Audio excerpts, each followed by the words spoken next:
મધ્યપ્રદેશના જબલપુરમાં થયેલા ક્રૂઝ દુર્ઘટનાનો મામલો આજ મામલે મોટા સમાચાર જ્યાં જેટલા પણ મૃતકો છે તેમના પરિવારજનોને 4 લાખ રૂપિયાની સહાય આપવાની વાત કરી છે। મુખ્યમંત્રી મોહન યાદવે મૃતકો માટે વ્યક્ત કરી છે દુઃખ। દુર્ઘટના અંગે બોલ્યા મુખ્યમંત્રી મોહન યાદવ। તેમણે કહ્યું કે ચક્રવાતના કારણે આ દુર્ઘટના ઘટી।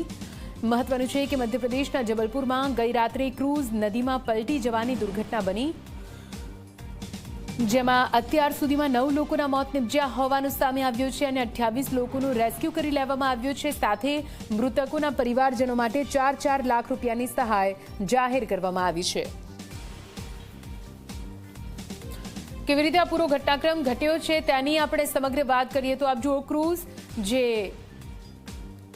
પાણીમાં તરી રહી હતી અને અચાનકથી તેણે બેલેન્સ ખોયું, ડૂબવા લાગી અને પલટી મારી ગઈ। કહેવાઈ રહ્યું છે કે 50થી વધુ માણસો તે વખતે આ ક્રૂઝમાં સવાર હતા। જો કે મુખ્યમંત્રીનું કહેવું છે કે ચક્રવાતના કારણે પાણીમાં મોજા ઉઠ્યા હતા અને તેના કારણે આ જે ક્રૂઝ છે તે બેલેન્સ ન રાખી શકી અને પલટી મારી ગઈ। જો કે કેવી રીતે પલટી મારી ગઈ તેના દ્રશ્યો તમે ટીવી સ્ક્રીન પર એનિમેશનના દ્વારા સમજવાનો પ્રયત્ન કે આખરે કેવી રીતે આ પૂરી દુર્ઘટના ઘટી હોઈ શકે।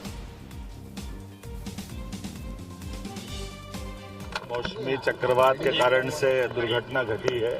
घटना में लगभग 29 लोग बचाए गए हैं, जो मुझे अभी तक जानकारी मिली है। 9 बॉडी मिली है। हमारा रेस्क्यू अभी चल रहा है, लेकिन अब बाकी बातें चूँकि हमने उस पर अपनी जांच बिठा दी है। इससे दुखद हादसे से मन को भी बहुत कठिन और मन बहुत दुखी भी है।